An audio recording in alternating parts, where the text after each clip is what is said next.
கேட்ட வார்த்தைக்காக நான் நன்றி உள்ளவனாக இருக்கிறேன். கிறிஸ்தவ வாழ்க்கை என்பது ஒவ்வொரு நாளும் நம்முடைய வாழ்க்கையில் மனம் திரும்புதல் நடந்துக்கிட்டே இருக்கணும். மனம் திரும்புதல் இல்லாமல் நம்முடைய ஒரு வாழ்க்கை நம்ம இருக்குதுன்னு சொன்னால் நம்முடைய வாழ்க்கையை நாம் நிதானித்து பார்க்க வேண்டியது அவசியமாக இருக்குது. எல்லாம் ஸ்மூத்தாக போகுது, எல்லாம் சரியாக நடக்குது, அப்படி இருந்து நம்மளை வஞ்சித்து கொள்ள வேண்டாம். பிசாசானவன் உங்களை தந்திரமாய் நீங்கள் எல்லாம் சரியாக தானே இருக்கிறீங்க, நீங்கள் யாருக்கும் ஒரு தீங்கும் பண்ணலை, யாருக்கும் ஒரு தீங்கும் பண்ணலை. ஆனால் நம்முடைய இருதயம் தேவனுக்கு முன்பாக எப்படி இருக்குது அப்படின்னு சொல்லி நம்ம ஒவ்வொரு நாளும் நம்மை நாமே நிதானிக்க வேண்டியதாக இருக்குது. நாம் ஒவ்வொரு நாளும் நிதானிக்கும் பொழுது தான் அது தெரியும். உள்ளே தோண்டி தோண்டி பார்க்கும்பொழுது தான் என்னென்ன அக்கிரமம் நம்ம இடத்துல இருக்குது அப்படிங்கிறத பார்க்க முடியும். என்னுடைய வாழ்க்கையில் நான் இந்த நாளில் அப்படி தான் பார்க்குறேன். நான் அதிகமாய் மன்னிக்கப்பட்டவன். இந்த வார்த்தையை நான் அப்படி தான் எடுத்துக்கிறேன். எனக்காக நம்ம கேட்ட ரோமர் 2வது அதிகாரம் நம்ம எல்லோரும் ஜெபம் பண்ணும் பொழுதெல்லாம் எல்லோரும் சொன்னோம். புலம்பல் 3வது அதிகாரத்தில் உள்ளது. உடைய இரக்கங்களுக்கு முடிவில்லையே. கண்டிப்பாக இல்லை, முடிவில்லை. ஏன்னா என்னுடைய தகுதி நான் நிர்மூலமாக்கப்பட வேண்டியதுதான். அதான் என்னுடைய குவாலிஃபிகேஷன். தேவன் அவருடைய இரக்கத்துக்கு நேற்றோடு அவரை இறக்க முடியலை, இன்றைக்கும் அவர் இரக்கம் என்னுடைய வாழ்க்கையில் நம்முடைய வாழ்க்கையில் தொடர்ந்து வந்துகிட்டு இருக்குது. ஆனால் ஒரு காரியத்தை நம்ம இந்த நாளில் கேட்டோம். அந்த தயவு, அந்த இரக்கம் ஏன் நம்ம மேலே அப்படி வருதுன்னா நாம் என்ன படுறோம்? குணப்பட வேண்டியிருக்குது. நான் குணப்படுறதுக்கு ஒன்றுமே இல்லைங்க அப்படின்னு சொன்னால், இல்லைன்னு சொன்னால் அடுத்த வசனத்தை வாசிங்க. ரோமர் 2வது அதிகாரம் 5வது வசனம்.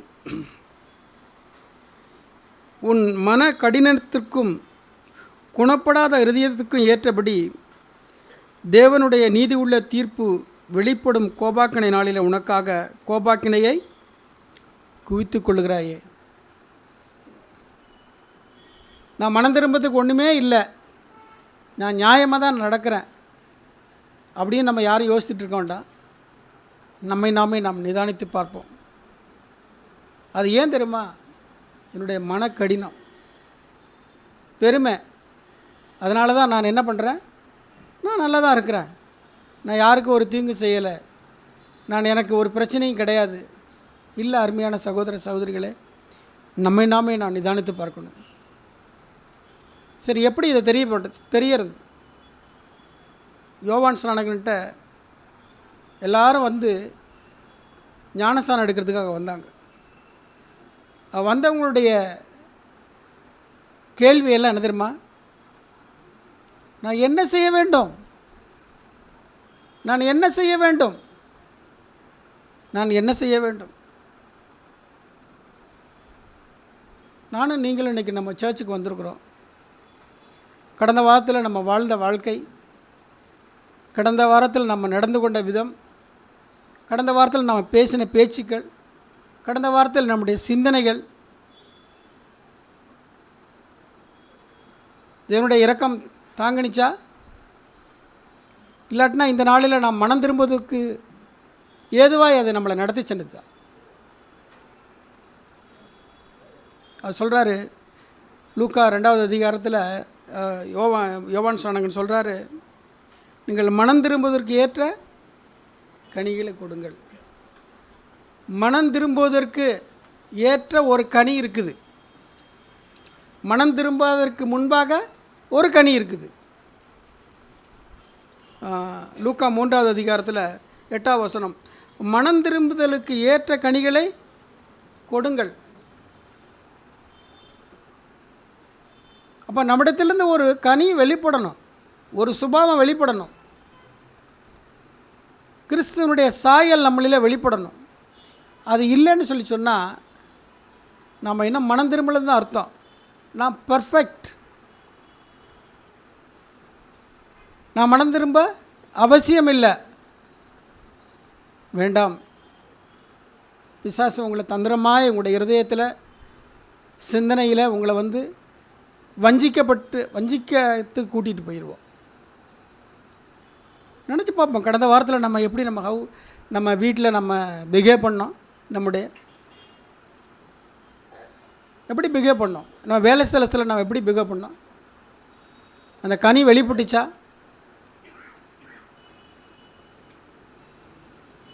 வீட்டில் உள்ளவங்களுக்கு தெரியும். பசங்க சொல்லுவாங்க எங்கள் அப்பா எப்படிப்பட்ட ஆளுன்ட்டு.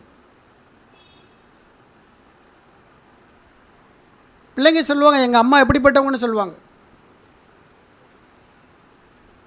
கனி வெளிப்பட்டுருந்துச்சுன்னா அவங்க சொல்லுவாங்க, என்னுடைய பேரண்ட்ஸுக்காக நான் தேவனுக்கு நன்றி செலுத்துகிறேன் அப்படின்னு சொல்லுவாங்க. அருமையான சகோதர சகோதரிகளை, நம்முடைய வாழ்க்கையில் நம்ம அறிந்து கொண்டது அறிந்து கொள்ள வேண்டிய விஷயம், ஒவ்வொரு நாளும் மனம் திரும்புதல். தேவன் ஒவ்வொரு காரியத்திலும் உங்களை உணர்த்தி வைப்பார். நான் கடந்த நாளில் அநேக காரியம் இதெல்லாம் தப்பு இல்லை அப்படின்னு நினச்சிட்டு இருந்தேன். நான் தேவனை உணர்த்தினார். தேவனுக்கு முன்பாக என்னை தாழ்த்தவும், ஆண்டவரே நான் மனம் திரும்புகிறேன் ஆண்டவரே அப்படின்னு மனம் திரும்பவும் தேவன் உதவி செஞ்சார். சின்ன விஷயத்தில் ஸ்மால் ஐட்டம் நம்ம ஜாக்கிரதை உள்ளவர்களாக இருப்போம். நம்முடைய பிள்ளைகளுக்கு முன்பாக நாம் அசுத்தத்தை தூக்கி போட்டுற வேண்டாம்.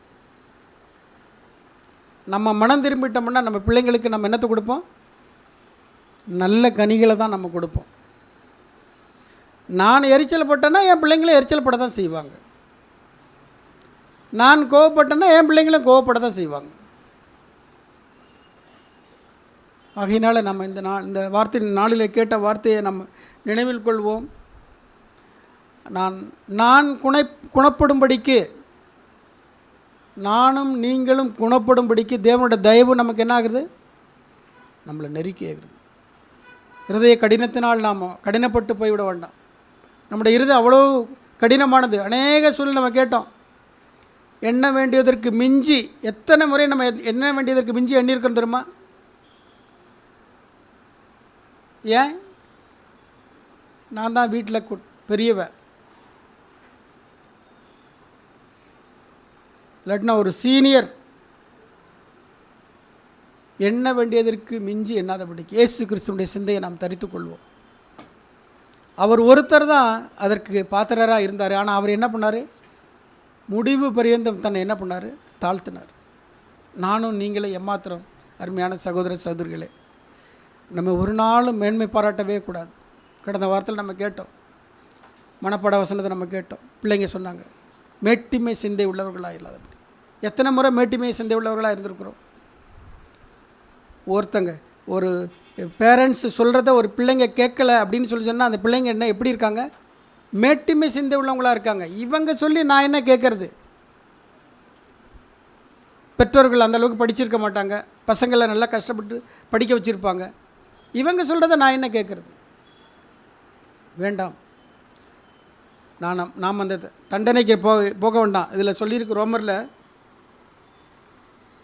2:5 தேவனுடைய நீதியுள்ள தீர்ப்பு வெளிப்படும் கோபாக்கினை நாளில் உனக்காக கோபாக்கினையை குவித்து கொள்ளுகிறாயே, இதனாலும் குவித்து வச்சது போதும். ஆண்டவர்கிட்ட கேட்டு மன்னிப்பு கேட்போம். ஆண்டவரே, எத்தனை முறை முரட்டாட்டமாக நான் இருந்திருக்கிறேன். என்னோடய பேரண்ட்ஸுக்கு முன்பாக நான் எவ்வளோ முரட்டாட்டமாக இருந்திருக்கேன். நான் வேலை ஸ்தலத்தில் எவ்வளோ முரட்டாட்டமாக இருந்திருக்கிறேன். என் கணவனுக்கு முன்பாக எத்தனை முறை நான் முரட்டாட்டமாக நான் பேசியிருக்கிறேன். என் மனைவிக்கு முன்பாக நான் எவ்வளோ முரட்டாட்டமாக நான் பேசியிருக்கிறேன். மனம் திரும்புவோம். நாம் இதெல்லாம் ஏன் பேசுகிறோம் தெரியுமா? நம்ம எண்ண வேண்டியதற்கு மிஞ்சி எண்ணுகிறவங்களாக இருக்கிறோம். அதில் சொல்லியிருக்குது 6வது வசனத்தில், தேவன் அவனவனுடைய கிரியைகளுக்கு தக்கதாய் அவனவனுக்கு பலனளிப்பார். என்னிடலிருந்து என்ன கனி வெளிப்படுது? அசுத்தமான கனிகள் வெளிப்படுதா? அசுத்தமான காரியங்கள் வெளிப்படுதா? இல்லை நல்ல கனி என்னிடத்தில் வெளிப்படுதா?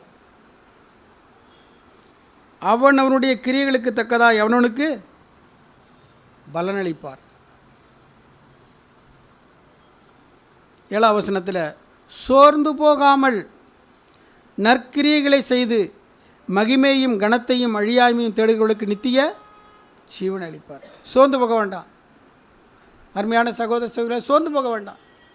இவ்வளோ நாள் வீட்டில் இதே போராட்டம், இதே பிரச்சனை, பிள்ளைங்களால இதே பிரச்சனையா, சோர்ந்து போக வேண்டாம். நமக்குன்னு தேவன் ஒரு வழியை வச்சுருக்கார். நம்மை தாழ்த்துவோம். ஆண்டவரே, வீட்டில் ஒரு குழப்பம் வந்துருச்சா, நீங்கள் செய்ய வேண்டிய முதல் காரியம் தேவனுக்கு முன்பாக உங்களை தாழ்த்துங்க. ஆண்டவரே, இது என்ன செய்ய சித்தமாக இருக்கிறீங்க? நான் என்ன செஞ்சேன் ஆண்டவரே? நான் என்ன செய்ய வேணும்? நான் எங்கே தவறிட்டேன்?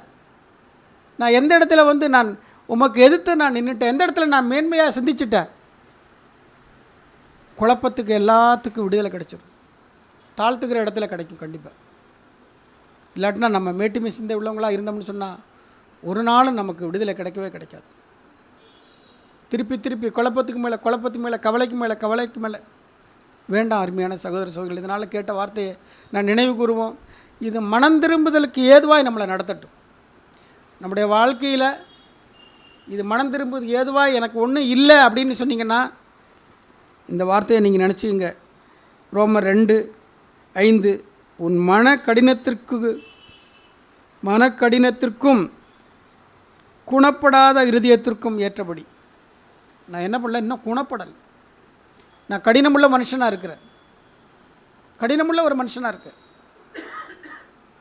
நாளில் நம்ம கேட்ட வார்த்தை நினைவு கூறுவோம். தேவன் பக்கமாக நாம் திரும்புவோம். ஆண்டவரே, கடந்த நாட்களிலே என்னுடைய வாழ்க்கையில் நீர் எவ்வளவு உடைய தயவு எனக்கு கிடச்சிருக்குது, உடைய இரக்கம் என் மேல் இருந்துச்சிருக்கு. ஆனால் என்னிடத்தில் நீர் எதிர்பார்க்குற மனம் திரும்புதல் இல்லை. நீர் விரும்புகிற கனி என்னிடத்தில் வெளிப்படவில்லை. கிறிஸ்து என்னிடத்திலிருந்து வெளிப்படலை. என்னோடய சிந்தை கிறிஸ்துவுக்கு ஏற்ற சிந்தையாக இல்லை. என்னோடய சிந்தை எப்பொழுதும் அசுத்தம் நிறைந்ததாக இருக்குது, முறுமுறுப்புள்ளதாய், பொறாமை உள்ளதாக இருக்கிறது, மேட்டுமை சிந்தை உள்ளவனாக நான் இருக்கிறேன். தேவன்கிட்ட நம்ம ஒப்பு கொடுப்போம். அவரை அன்றி நமக்கு வேறு கதி இல்லை. நமக்கு ரட்சிப்புக்கு அவரை அன்றி வேறு கதி இல்லை. ஏன்னா என்னையும் உங்களையும் அவர் விட்டுவதற்கு சரியாக இல்லை. ஏன்னா நம்ம கேட்டோம் அன்னைக்கு, எனக்கு அப்படியே நறுக்குன்னு குத்துனது போல் இருந்துச்சு. அவர் அதிகமான விலைக்கிரயம் கொடுத்து என்னையும் உங்களையும் இங்கே என்ன பண்ணியிருக்காரு, மீட்டிருக்காரு. Heavy price. ஆகையினால் நம்ம அலட்சியப்பட வேண்டாம். தேவன் பக்கமாக நான் திரும்புவோம், நம்ம மனம் திரும்புவோம். தேவனே, என்னை நீங்கள் உன் பக்கமாக மீட்டுக்கொள்ளுங்க என்று சொல்லி நாமே நாம் ஒப்புக் கொடுக்கலாம். ஏவப்பட்டவர்கள் நாம் செபிப்போம்.